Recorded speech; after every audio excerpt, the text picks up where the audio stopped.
absurdo que você diz que você por fim, a gente conclui que esse teatro está sendo feito pelo artista para ele mesmo, consequentemente não estabelece comunicação com essa plateia. Eu percebo isso mesmo. Não, essa plateia fica entediada. Tá bom, fica entediada. Daí. Quantas vezes vocês foram no espetáculo e terminou o espetáculo, as pessoas aqui estavam no sétimo céu, chorando, né? Emocionadas, felizes, e a plateia profundamente entediada. Muitas, né? Então é o que você diz, sintetiza aí, as pessoas ficam fazendo teatro para si mesmas. Eu entendo isso no processo de pesquisa, de investigação. Bom, é a dimensão e, portanto, da academia, ok, mas aí para os pares. Você não pode querer que o povo comum se interesse por aquilo lá, e as pessoas ficam, não tem público. Eu digo, cada vez menos, porque ninguém faz esse papel de mediação. Né? Mas, Malé, eu acho que nesse sentido a situação se complica muito. E se complica muito no caso do Brasil, porque a gente até chegou a comentar isso, que é o fato de nós vivermos no nosso país a ausência de uma política cultural do Estado, se é que o Estado deve se preocupar com as manifestações artísticas que, inclusive, projetam e integram e incutem num plano, digamos, nacional, uma noção de identidade e uma noção de integração de povo brasileiro. A gente não tem a manutenção, permanência, recorrência, presença de um repertório nosso, teatral brasileiro, que é, assim como o acervo de um museu, e não estou falando de montagem museológica, sim, o acervo do museu, o acervo musical. Nós trabalhamos com acervo imaginário e simbólico, e assim que termina o espetáculo, ele se dispersa e só sobrevive na memória de quem viu. Eu vi Cassila Becker, era uma coisa legal, tem uma fotografia. O repertório que representou Cassila Becker e assim outros autores que são importantes para a formação, para a nossa formação cultural, de uma memória do nosso estado, do nosso Brasil, da nossa região, da nossa cidade, isso não é conservado. Então, a ausência disto que seria um repertório que constitui, ao longo de um tempo, essa memória, ele não existe. Ao não existir, eu que sou um jovem, ou que sou uma pessoa envolvida com a pesquisa de linguagem, eu promovo um determinado tipo de linguagem teatral que me justifica e onde eu busco um reconhecimento unicamente entre os meus pares, porque o reconhecimento entre os pares na atividade artística ele é muito importante. Que reconhecimento o artista de teatro tem? É ganhar o edital, é ser aceito no festival, é ganhar o dinheiro da Fundação Cultural XYD, é poder conseguir aquele ator que é bom para fazer o meu trabalho. Tudo isso é objeto de reconhecimento, é receber uma crítica. Se não tem crítica na minha cidade, eu me desloco para uma outra cidade para tentar uma temporada. Conseguir a temporada é outro reconhecimento, conseguir a crítica é outro reconhecimento. O artista vive dentro do que um sociólogo francês chamou, que cria um campo, digamos assim, que é o Bourdieu. Ele chega e diz: dentro desse campo as forças estão agindo em busca desse poder. Quem é que vai ter o poder dentro do campo artístico? É o teatro, é a música, é as artes plásticas. Como é que isso funciona? E existem essas instâncias de reconhecimento e de promoção que a obra de arte vai conseguir, ou que o artista vai conseguir. Por exemplo, só para dar um exemplo dessa teoria aqui do Bourdieu, dos campos e do hábito, eu não vou entrar nesse assunto. Ele diz o seguinte: uma figura como Zola no século XIX tem tanta autonomia e respaldo no seu campo, que é o campo literário e artístico, que vai formular a figura do intelectual, que ele migra para o campo político e escreve uma coisa muito importante que se chama o Eu Acuso, que é o grande documento contra a prisão do Dreyfus, aquele judeu que foi preso pelo exército francês arbitrariamente, acusado de uma série de coisas, mas havia aí um preconceito contra o judeu. a autoridade que Zola tinha, como intelectual, homem de letras, migra para o campo político para fazer. Eu acuso o presidente da República, eu acuso o ministro da Defesa, eu acuso o ministro do Exército, e ele vai, é o famoso diafismo. Com isso eu quero dizer que o artista, e aqui eu dei o exemplo do Zola, só para sintetizar, o artista, na contemporaneidade também, ele luta por esse reconhecimento. E a nossa luta se verifica, sobretudo nesse teatro dito de linguagem, na busca do reconhecimento entre os pares. Então, um grande público que poderia ou deveria estar, digamos assim, envolvido por esse grande conjunto de obras teatrais em repertório, ele se vê desamparado e se vê unicamente na mão desse teatro de linguagem, para o qual muitas das vezes ele não tem a chave. E por não ter a chave, aí vem o hermetismo, vem o desinteresse, vem inclusive o desprestígio da atividade teatral. A atividade teatral era desprestigiada. Por que a música popular brasileira caminha sozinha? Porque não precisa de bula, não precisa de programa, não precisa de mediação, porque ela fala da minha realidade diretamente. Eu posso não gostar do seu Jorge, eu posso não gostar do outro Versilo, eu posso não gostar da Adriana Calcanhoto, eu posso não gostar do estilo da música, mas eles vão funcionar e são assimilados, essa é uma característica da música, que ela anda sozinha. Ela não precisa dessa mediação. E o teatro, com esse arrojo na linguagem, ele vai precisar sempre de uma mediação. Ou eu, que tenho um determinado gosto, vou me esquivar e vou dizer, prefiro ir no cinema, eu prefiro ir para a televisão, porque eu também, como espectador, eu tenho meus hábitos e fui construindo ao longo do tempo os meus hábitos. Eu tenho um hábito mais acomodado, estou mais propício àquilo que é mais realista, televisivo.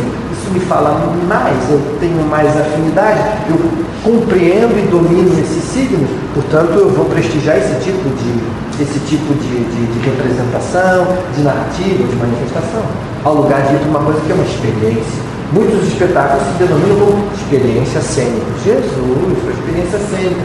Né? Eu preciso mediar isso, preciso preparar esse público para entrar na linguagem desse espetáculo. Isso é muito complexo. É como mediar a pessoa que não está alfabetizada para as artes plásticas para chegar lá e ver o Picasso, para ver o Guernica, para ver a desconstrução que aconteceu com a arte figurativa que passa pelo não figurativo. Isso também aconteceu em outras artes.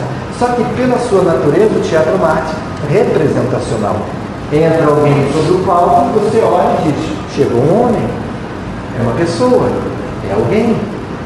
Aí ele começa a latir, aí você diz, ele está representando um cachorro, então está com algum problema ou quer fazer uma piada. Você começa a acompanhar dentro de uma determinada operação que você já é chamado, né, intuitivamente a gente já tem a percepção do que é essa operação. Mas quando isso tudo se desconstrói e você não tem mais a chave para poder perceber o que está acontecendo naquela ação cênica, aí você fica inseguro como espectador em relação ao que você está assistindo. E tem um agravante, você acha que a coisa está ruim? Não, é muito pior ainda. Tem um agravante, eu acho nisso aí, eu concordo plenamente com o que Walter diz.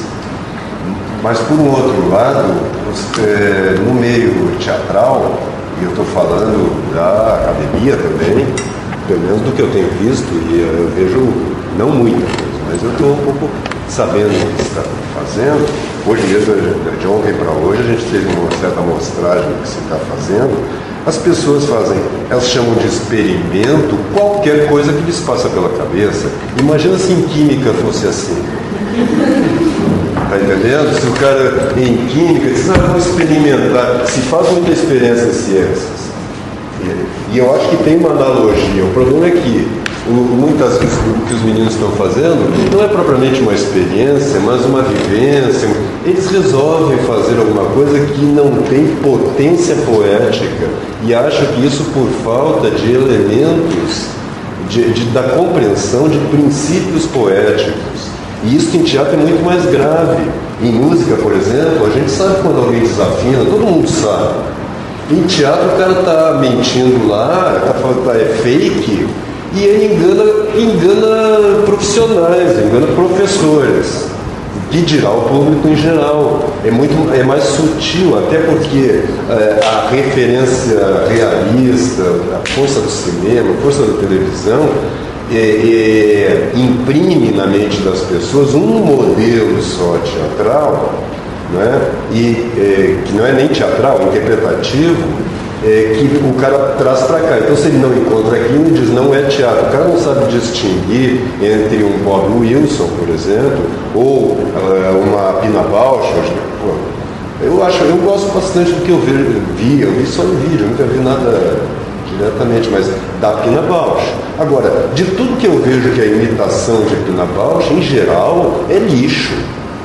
É lixo porque está imitando apenas a figura e não a forma.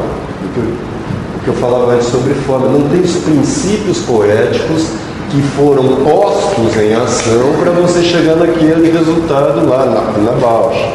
Né? Quer dizer, eu acho que o Fernando Vilar, por exemplo, que é um cara que trabalha nessa linha, ele tem os princípios, ele pode errar, mas ele sabe do que ele está falando. Mas a maioria do que eu vejo é assim, imitação da figura só. Então parece, mas não é. E aquilo não tem a potência. Por que a Pina Bausch chega em qualquer público? Chega, o cara pode ter um certo estranhamento, mas ele é tocado. Né? E essas imitações não chegam, porque é só exterior. E na verdade a gente está vendo, hoje eu comentava, que muitas vezes eu vejo em cena, hoje em dia, um certo ar, assim, as pessoas têm uma certa, começam a fazer aqueles negócios, e elas têm uma solenidade, assim, que parece assim, elas estão dizendo na sua ação, veja, estou lendo a ação aqui, elas estão dizendo isso que eu faço é muito transcendente, vocês nem vão entender porque você não tem as referências, eu sou um artista especial, estou propondo uma coisa revolucionária, e isso aí é viagem, entendeu? Se chamar no meu tempo assim, punheta, a gente chama. Né? Porque punheta, quando você bate punheta, né? Você transa com as melhores mulheres do universo. Sempre! Você nunca pega barulho. Não é assim? Então, vira um pouco isso. Sempre é maravilhoso. Nunca faz. E ele ama isso aí, e isso é fomentado muitas vezes pelos professores, pelos formadores, que já foram formados assim. Está entendendo? Percebe a gravidade do problema? E em teatro, e aí para teatro, dança, artes performáticas, isso é mais sutil, né? Quer dizer, isso está se agravando, está indo para a música, está indo para as artes plásticas, mas ainda assim as referências, até o público mesmo tem mais código, não é? Quando um cara pega um violão desafinado, todo mundo fala assim, tá entendendo? Né? Mas uma coisa assim, que é feito com esse ato, vocês lembram do que eu falava sobre objetivo, finalidade? Isso o público está vendo. E ele, como ele desavisado, ele acha que aquilo realmente é maravilhoso, porque está escrito na cena, sutilmente. O cara não está dizendo, eu sou maravilhoso, porque ninguém acredita. Mas ele está fazendo de um jeito, ele faz umas coisas, né? E que, de uma tal maneira que você olha e diz, ele está escrevendo lá, isso aqui é arte contemporânea e da melhor qualidade. E eu, público, digo, eu estou achando uma bosta. Então eu sou a bosta. São espetáculos extremamente autoritários e opressivos. Esses meninos ficam falando muito da opressão da sociedade, mas os espetáculos aí são muito autoritários, sabe? Eu sempre procuro sempre colocar do lado do público. Me dói ver isso, porque eu vejo as pessoas saírem deprimidas, se elas saem achando que elas são o cu do cavalo, tá entendendo? Eu não sei nada, eu sou um bosta, eu vou ver a televisão. Você tá entendendo? Na década de 60, as pessoas liam Nelson Rodrigues, A Vida Como Ela É, as pessoas liam como se vê novela hoje. E, porra, a gente até hoje vê Nelson Rodrigues, né? Eu falei demais, mas é mais grave por causa disso, eu acho, você está entendendo? Experiência, aquilo que eu comentei, que eu digo sempre para aluno, olha, nem tudo passa pela sua cabeça, é ideia. escrevam aí, né? Escrevam no diário de vocês. Nem tudo que passa na sua cabeça é ideia, porque as pessoas dizem, tive uma ideia. Não, passou alguma coisa na sua cabeça. Que às vezes nem veio de você. Então, ideia em arte é a forma, ideia é concepção. Ideia já traz no seu ventre a obra. Ideia, ela é dinâmica. Ela não é um tema. Eu tinha uma ideia, vou falar do eu. Não, isso não é uma ideia, isso é só um tema. Uma ideia inclui o procedimento poético. Está entendendo? Está claro isso? A gente tem ideia raramente. Olha, eu para ter uma ideia, às vezes eu levo meses em cima e não consigo ter a porra de uma ideia. Então não é possível esses caras terem tanta ideia. Não, é que passou um negócio na cabeça e ele achou legal. E aí ele se joga na parede. É claro, quantas vezes você já viu alguém se jogar na parede em cena? Né? Isso que eu fiz há pouco aqui, a gente vê toda hora. Agora mesmo. E aquele sempre foi meio solene, né? Cheguei. Desculpa, estou falando demais. Eu disse que não ia falar.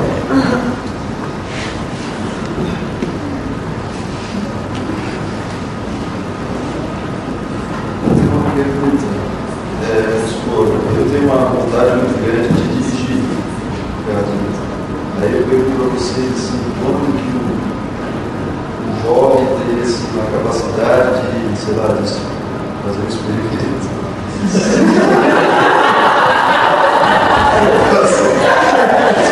Sério, assim, porque eu pego o exemplo do professor Olavo de Carvalho, que fala que escreveu primeiro livro depois dos 40, depois dos 40.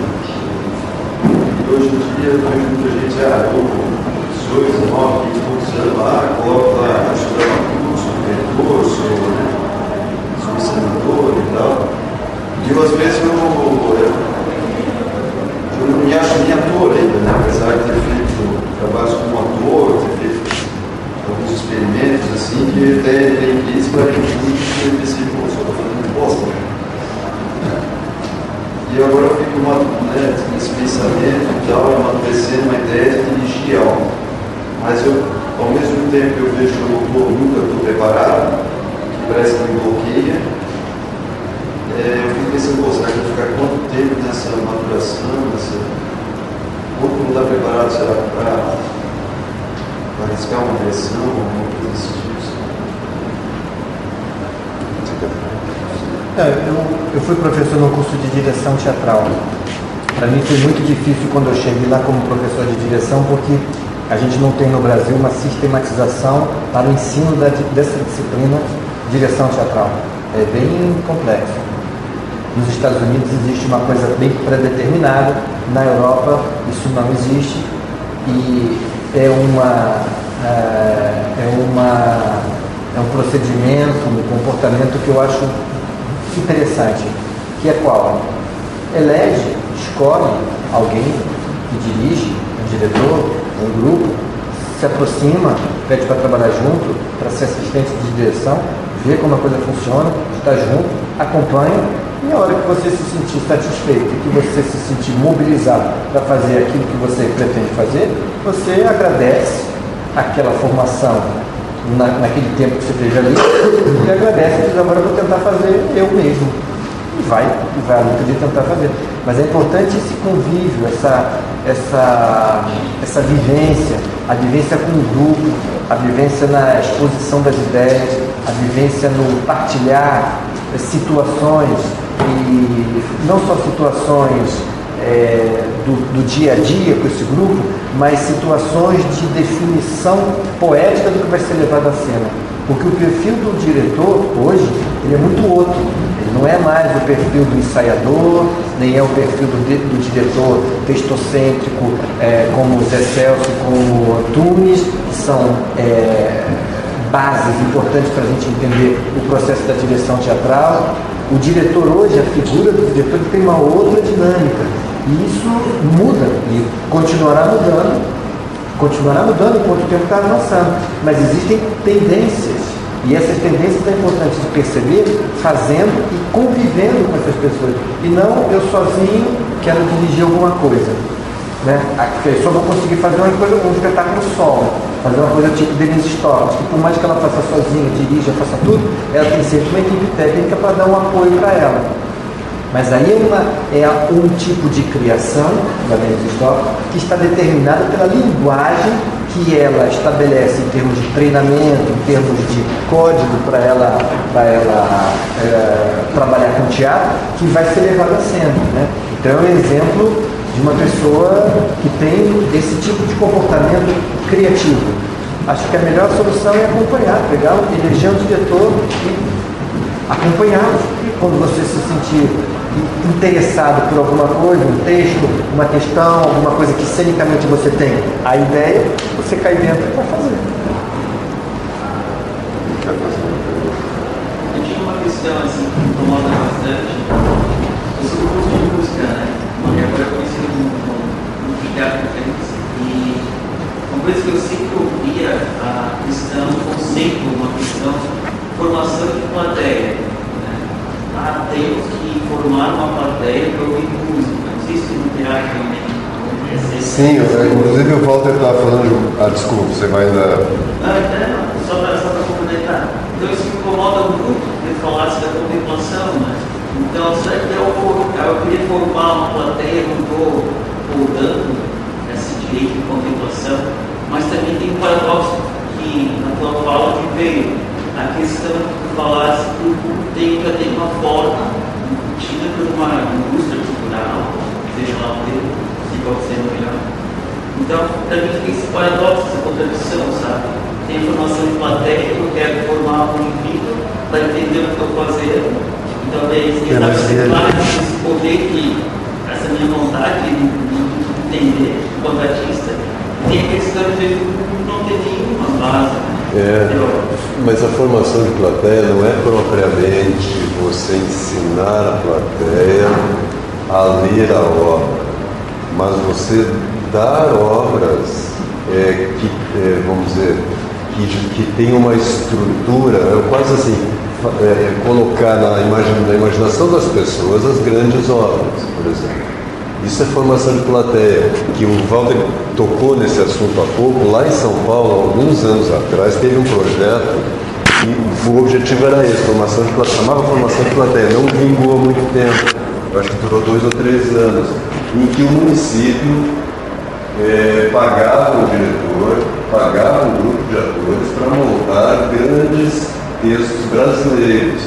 Se montou Geração Trianon, se montou, não sei se você lembra o que mais, mas é alguma coisa do Jorge Andrade, enfim, nós temos uma certa dramaturgia aí. Então, formação de plateia seria assim, por exemplo, no caso da música, você botar Mozart, Scarlatti, Beethoven, música medieval, e também Stravinsky, sei eu. Acho que a explicação vem depois, mas você tem que preencher o imaginário dessas pessoas. Né? E esse trabalho de mediação, a maioria não existe praticamente. Ou o cara faz um trabalho autoral, ou nada. Ninguém se dispõe, eu não sei também quem vai fazer isso. Eu faço um pouco, também não sou porque o artista mesmo, que já está maduro, eu não estou maduro, eu já estou caindo maduro, ele já chega, é um criador, então ele não vai fazer esse papel de mediação. Mas os meninos com 20 anos eles já querem ser os criadores. Não, primeiro você não pode nem fazer mediação porque você tem que absorver essa tradição. E aqui é uma palavra que eu gostaria de colocar aqui mesmo. Tradição artística. Nós precisamos, você não cria do nada, você não, como diz a Maria Thaís, você não nasceu em Cumbadeira, tá entendendo? Você não veio do nada, você não pode querer chegar no século XX, vamos começar a fazer teatro e quer fazer uma coisa revolucionária, se você não sabe o que se fez ao longo de 2.500 anos, não são 2 anos. Você está entendendo? Isso não adianta ler, é preciso que você mergulhe nisso praticamente. Aí eu acho que liga um pouco com a tua questão. Né? Arte a gente aprende como artista. Ponto. E este é um problema, às vezes, da academia, quando você pensa assim, vou entrar na academia para aprender arte. Sim, você vai aprender com os artistas que estão lá. os outros teóricos, críticos, filósofos, sociólogos, etc., você vai aprender história da arte, sociologia da arte, isso tudo vai ajudar. Mas você aprende com o artista. Não é que o artista te dizendo, artista se faz. Não, é vendo ele criar. Os medievais sabiam muito bem disso. Quando você queria aprender uma coisa, o que o cara dizia? Senta ele. Não, quero pintar. Não, vai buscar um café, deixa o saco. O cara ficava 2 anos lá aprendendo, buscando, fazendo serviço, lavando pincel, até que depois de 2 anos, o pintor dizia, escuta, vem aqui, ó, faz esse pedacinho aqui, só isso. Mas o tempo todo que ele estava vendo, ele estava lá, ó. Parado, o cara não estava olhando, já parava de varrer, tá vendo? Ou seja, já comecei a valorizar isso. A gente não acha que direito ao conhecimento. Aluno meu não tenho. Eles brigam, se pulam. Tem aluno que eu faço questão de ensinar. Eu digo, você é filho da puta, eu não vou te ensinar. Senão você vai ser um filho da puta da arte. Você está entendendo? E vai piorar a situação. Primeiro você tem que ser humilde, porque senão você vai começar a fazer esse teatro que eu estou criticando aqui, que é um teatro assim, nós somos mais importantes que a plateia. Não. Nenhum grande artista pensou assim. Mas nenhum. Não, caso que eu sou os modernos começaram a pensar assim, mas se você pegar a história da arte, não. São generosos, os caras se foderam, o Van Gogh morreu fudido, quantos morreram fudidos? Hoje em dia o cara com 2, 3 anos de arte já quer sobreviver da sua arte. Isso entra um problema que nem vale a pena a gente entrar aqui, que é muito complexo. Mas tem uma coisa meio perniciosa aí. Tá vendo? Aqui no Brasil mesmo, nossos grandes poetas, quantos viveram de poesia? Drummond vivia de poesia? Não. Cecília vivia de poesia? Nelson Rodrigues vivia da escrita e trabalhava feito um cão. Ele dizia, eu queria escrever peça, mas não tenho tempo, porque tinha que escrever artigo de jornal, para sobreviver. Né? Então tem uma coisa meio perniciosa aí, o cara, e ele faz 4 anos de universidade, e essa ideia de assim, a universidade como, né, você sai profissional, bom, então eu quero viver disso. É complicado, mas independente disso, você aprende, esse eu acho que é um conselho que é preciso dar, não tem nenhum, então pega um texto, porque ali, texto de bom dramaturgo. Bom. Pega um texto que tem ali uma carpintaria por trás e respeita o texto. Não dá para fazer inteiro, corta, tá, mas fica lá com o negócio, porque se você insistir, manda os caras, entra ali e diz, aos poucos você vai entender a articulação interna que tem ali. Eu aprendi um pouco a dirigir assim, mas eu tive uma grande graça. Eu 5 anos com a Maria Helena, que uma vez foi a minha base. Se eu não tivesse aqui, eu não teria entendido o que é teatro. Mas você fica lá insistindo, como dizia o Nelson, assim, sejam burros, nem conversam para os diretores, né? Ele via aquela coisa, já estava feia na época. Fala, vai dizer. Eu queria falar que eu preciso sair também no segundo horário. Claro. Mas primeiro eu agradecer a vocês dois, porque eu realmente não esperava que o rumo dessa conversa fosse por aí. Assim, eu esperava qualquer coisa dentro do teatro, mas a coisa que eu como músico, olhando de fora, eu nem imaginava. Né? Bom, às vezes eu me sentia como um cara que não entendia absolutamente nada. Né? Mas é muito engraçado porque eu não consegui não fazer o link com a música, sabe? Porque na música erudita, na música popular talvez nem tanto, alguns, mas na música erudita a gente tem um pouco isso também. Né? Já está acontecendo, né? Falando assim, a gente tem um pouco essa coisa assim, né? Eles que estão entendendo a minha arte, né? Principalmente que essa linguagem também acabou meio que se afastando um pouco, principalmente no século XX, né? Metade do século XX, se afastou um pouco, né? Do grande público e aí ficou aquela lacuna, assim, né? E às vezes acontece um pouco esse papo também, né? O público não entende a minha arte, né? Acho muito interessante, causou muita reflexão essa conversa.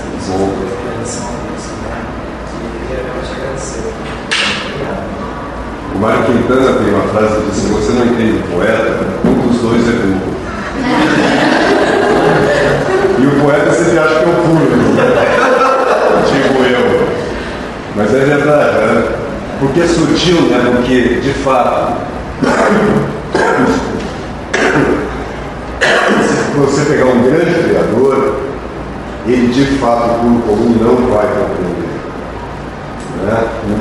Se você pegar uma realidade.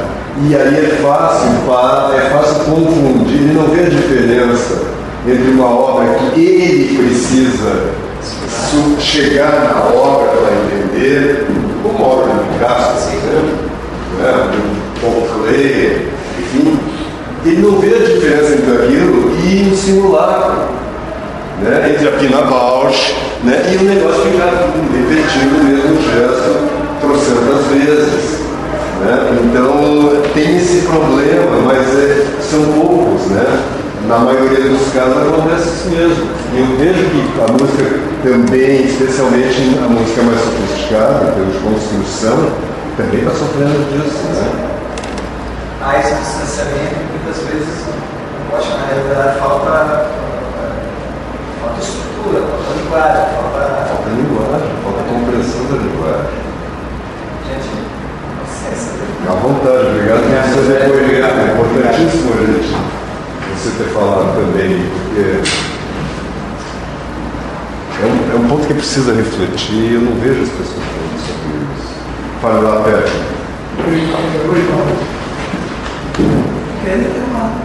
Uma frasezinha aqui me martelando em tudo que diz, não queria ficar com citações de frases, mas essa frase do Jean Cocteau está martelando aqui na cabeça, tudo isso que diz, que é: para o autor doar-se é tudo. Do Cocteau, não Cocteau. Para o autor doar-se é tudo, mas para doar-se é preciso antes possuir-se. Sim. Acho que isso tem muita relação com sim. Quer dizer, quer expressar. Mas aí é como as pessoas entendem essa frase. Porque as frases, quando elas são isoladas, retiradas do seu contexto, citadas aqui e ali, você pode entender como possuir-se. Eu não conhecia, eu sou muito, entendeu? E ela está lá citada num determinado contexto que te explica o que é esse possuir-se. Sim. O problema é quando você lê com superficialidade, não vai sacando frases aleatoriamente, porque a sua compreensão não vai ser superficial daquilo. Não, mas eu estou citando dela para ter das coisas que não leva a ser. Sim, não, eu entendo. Então, por isso. É verdade? Aqui tem as pessoas têm uma. Que a ideia também muito comum, e a todos jovens, é de pedir uma desculpa. Eu não quero mostrar tudo, revelar tudo, eu quero esconder algo. Eu tenho que ter o que esconder. É a mesma questão. Aí não tem, está vazio e diz que está escondendo. Não quero revelar tudo. E as pessoas têm uma. Aqui foi só na tentativa de complementar o que estava falando. As pessoas têm uma ingenuidade muito grande hoje, porque isso não é só na arte, isso é da nossa cultura. As pessoas acham que se conhecem. Todo mundo acha que sabe quem é. E olha, para começar, não existe um eu, vamos dizer assim, pronto. Quer dizer, você está dentro. O homem, como dizia o Aristóteles, ele é um animal social. Então você vai construindo a sua individualidade exatamente na dialética com a cultura. Né? Isso é uma ideia russoniana, do selvagem. Seria um bom, como é que seria o indivíduo, né? O indivíduo que nasce, eu já sei quem eu sou, o cara com 20 anos, eu sei quem eu sou, eu digo, mas é óbvio que você não sabe. Você não sabe quem você é, você não sabe quem Shakespeare é, você não sabe quem é Steve, você não sabe nada. E para você, quando você lê um Shakespeare, quando você lê um Nelson Rodrigues, você lê uma Cecília Meirelles, você vai descobrir zonas que estão em você e que estão lá como potência, usando uma linguagem aristotélica, e que são indizíveis. E para dizer aquilo é que os grandes artistas existem, para te dar uma forma que te habilita a dizer algo que está em você, mas que é invisível para você. Não é? Então, a absorção da tradição não é, como as pessoas pensam, um acúmulo de erudição. Não. A absorção da verdadeira tradição artística é o apossar-se de instrumentos de expressão. Toda grande cultura, e nós temos uma memória péssima no Brasil. Por exemplo, Nelson Rodrigues é um cara que criou expressões e frases, né, que deveriam ter se incorporado ao português falado no Brasil. Né? Muitas eram populares na época, mas a partir disso ele criou outras. Né? Ele tem uma saúde de vaca premiada. Maravilhoso, mas ninguém mais tem, ninguém sabe que ele disse isso. Então você está perdendo uma expressão, você está entendendo? Nelson é riquíssimo nisso, está babando na gravata, coisas que de fato também pescavam no espírito da população, mas ele traduzia, né, ou recortava e dava um estatuto artístico para aquilo, e portanto tornava acessível a toda a comunidade. É isso que eu chamo de construir o imaginário, de, como é que era a expressão, de formar a plateia, formar público, é dar a esse público meios de dizer para si mesmo o que ele é e qual o sentido da sua própria porca vida. Né? E por que as pessoas estão assim, a vida não faz sentido, não faz sentido? Porque não tem ninguém mais e elas não têm acesso direto. Para mim a vida está plena de sentido, mesmo. Né? Mas para a maioria das pessoas as coisas são muito sem sentido. Por quê? Porque elas não estão em relação com as grandes obras de arte de todos os tempos e de todas as culturas. Você tem que, assim, você tem que absorver o que você puder da cultura universal. Hoje em dia você tem acesso em um clique, como se diz. Você está entendendo? Então você pode absorver, mas só as grandes. As outras não importa muito. Por exemplo, mesmo que você tenha boas obras, mas elas já são cópias de uma certa forma, elas estão baseadas num modelo que foi inaugurado por um grande artista. Não tem jeito. Mas hoje em dia tem todo mundo tem direito a se expressar. Sim, mas todo mundo tem direito também a não ouvir a expressão do outro. É um direito de mão dupla. Né? Porque os caras, eu digo teatro, no teatro você é muito foda porque as pessoas estão de casa. Eu digo sempre para os meus alunos: olha, lembre-se que as pessoas estão perdendo 3 horas da vida delas, irrecuperável, isso é irreversível, para ver sua obra, caralho. Você é muito leviano fazendo qualquer coisa aqui. E aí pagam para isso, você ainda cobra.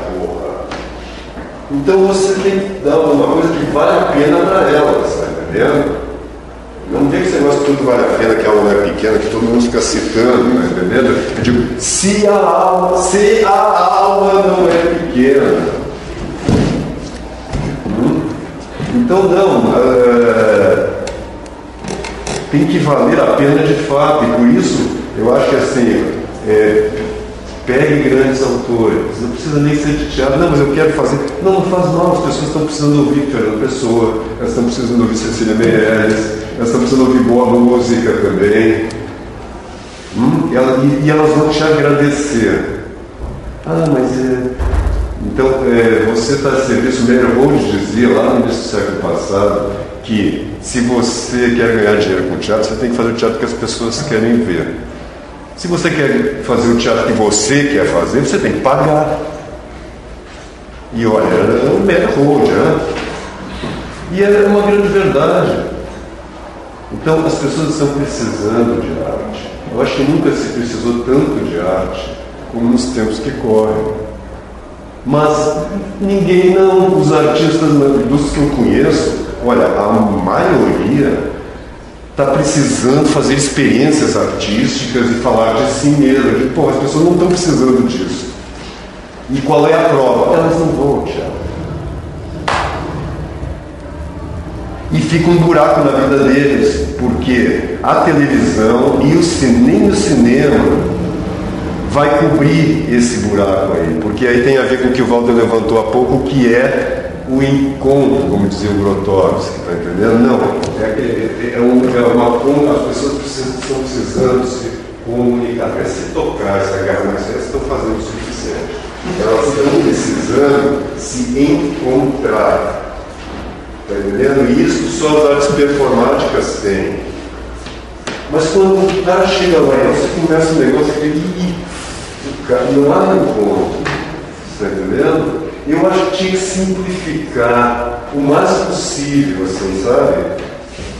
Assim, ó, a gente tem que ser, eu diria assim, nós estamos fazendo um sacrifício mesmo dos nossos grandes projetos, das nossas grandes concepções, por amor ao nosso público, ao povo brasileiro, se você quiser chamar, a comunidade, não sei como se chama, as pessoas que vêm ao teatro, por amor a essas pessoas, a gente tem que dar para elas o que de melhor a gente pode dar.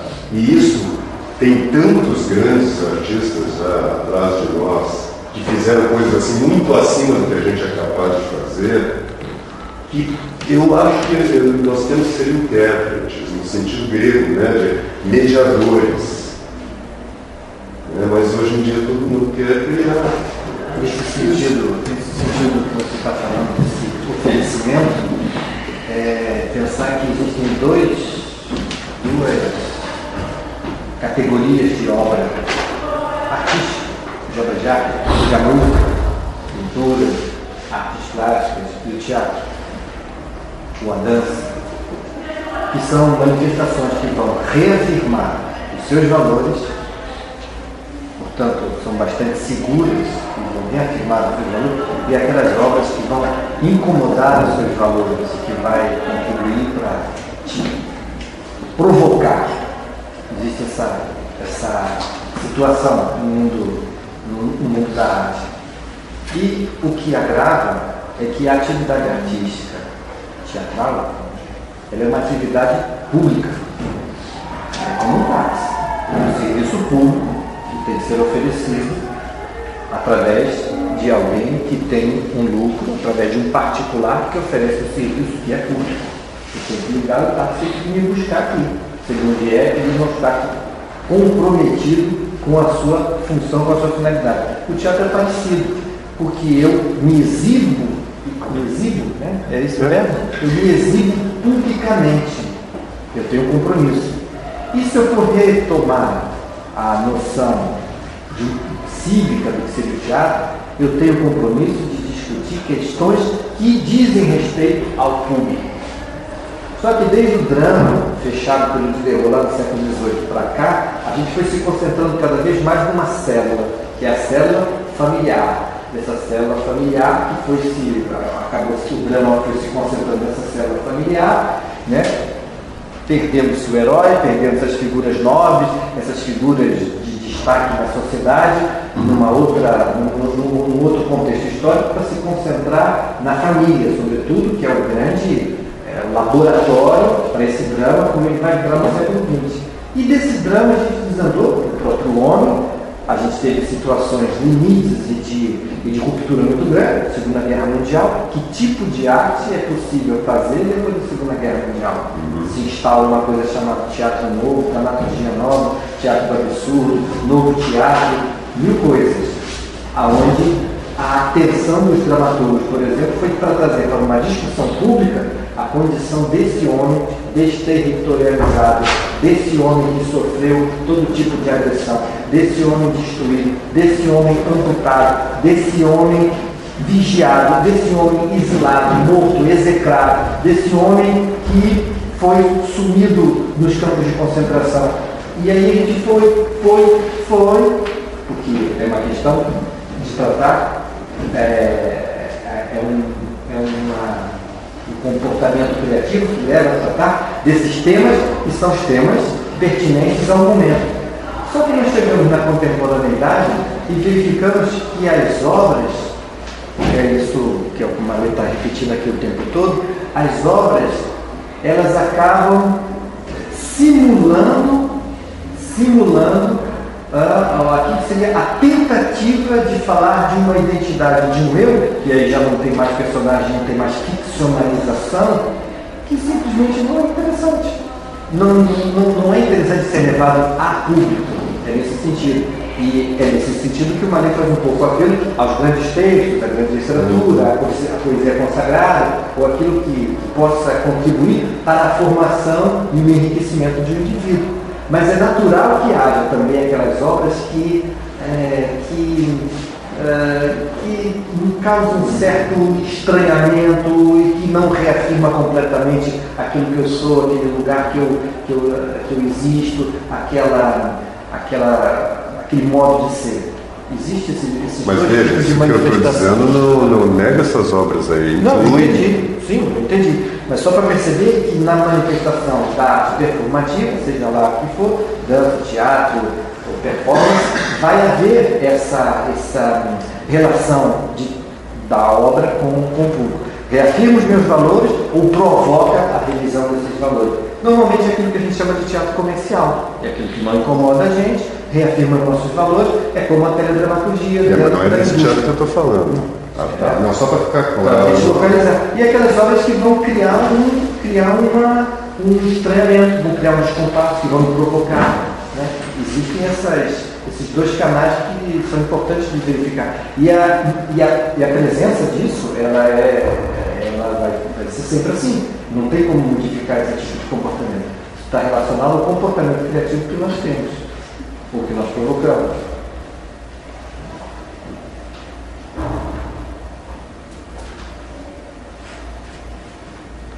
Tem uma terceira ainda que nem reafirma e nem provoca. Não acontece nada. Complementando o que a Pita falou, o problema não está assim em que tipo de linha tu vai seguir. Porque se tu pegar um clássico, pegar um clássico brasileiro, o Martins Pena, ele não vai te provocar, muitas vezes ele vai reafirmar. Só que ele vai te causar coisas quando tu assim, para o público. Porque ele fala coisas para o público. Né? Ele atinge o público. Agora, se tu pegar obras que te provocam, como as obras contemporâneas, elas vão ter sucesso no momento em que elas provocam o público, ou seja, criando o jogo, botando o público em contato com a obra. A questão é que a gente vê muitas peças hoje que elas nem provocam e nem comunicam, porque elas simplesmente ficam isoladas no palco e o público simplesmente não é convidado a entrar naquela situação.